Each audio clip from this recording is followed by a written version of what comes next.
Nigerian culture is multi-ethnic and gives a lot of value to different types of hats, which primarily includes ivory carving, glass weaving, wood carving, and cloth weaving.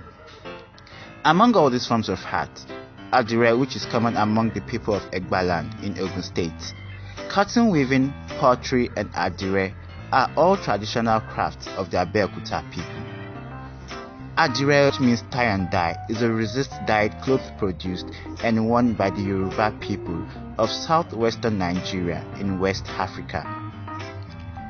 Adire was expanded to include a variety of hand-dyed textiles using wax-resist batik method to produce patterned cloth in a dazzling array of dye, tints, and hues. Adire textile production is assumed to be inborn, inherited by birth, and the heritage passed on to descendants of families who were also involved in the production process. In Egbaland, Adire craft was formerly known to be a family business. Parents passed the techniques down to the female children and also to the wives of their sons. The Adire was first produced in Jojolola compound of Kemta in Abeokuta by Chief Mrs. Miniya Jojolola Shoeton, the second head of women of Egbaland. She then passed on the process to her children and onward to the future generations. The first Adire material was made with teru, which is a local white attire, and elu, which is a local dye made from elu leaf. The traditional production of indigo dyed Adire involves the input of two female specialists, the dyers, meaning the alaro, who control production and marketing of Adire, and the decorators, who are popularly known as aladire, who create the resist patterns. The 1930s brought with it innovations that allowed men to partake in Adire making, which was primarily a female craft. Women remained specialists in the dyeing, tying, and hand painting, and the men became involved in the decorating techniques using stitching machines and applying starch through zinc stencils. By the 1960s, when rural women were still wearing the indigo dyed wrappers, urban dwellers considered it as a cloth for the poor.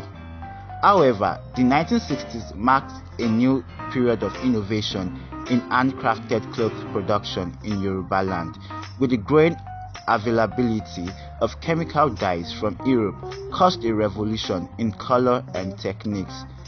And this of course attracted the Nigerian fashion designers, who now adopt the designs to print high quality clothes and help in transforming the art of Adire into an entrepreneurial craft. This craft can now be taught in the educational institutions. In the early decades of the 20th century, a vast trade network for Adire spreads across West Africa.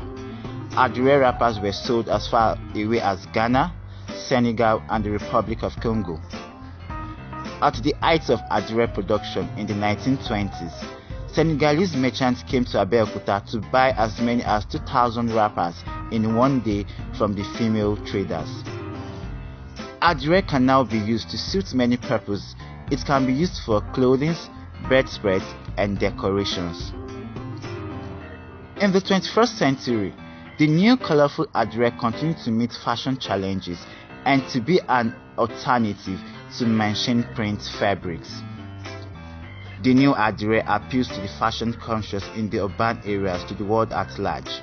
In conclusion, lots of individuals and celebrities have helped popularize Adire to the outside world. Dekule Gold, who is a popular and prominent singer, is one of the major celebrities who caught the attention of the public with his versatile styles he made out of Adire. The Adire has now been embraced by the white nations to recreate awesome designs and styles used in fashion. So we've come to the end of this episode. It's always good to stay with people who you love. Thanks for staying with us from the beginning to the end of this episode. Until we come your way next time, next please. Bye for now.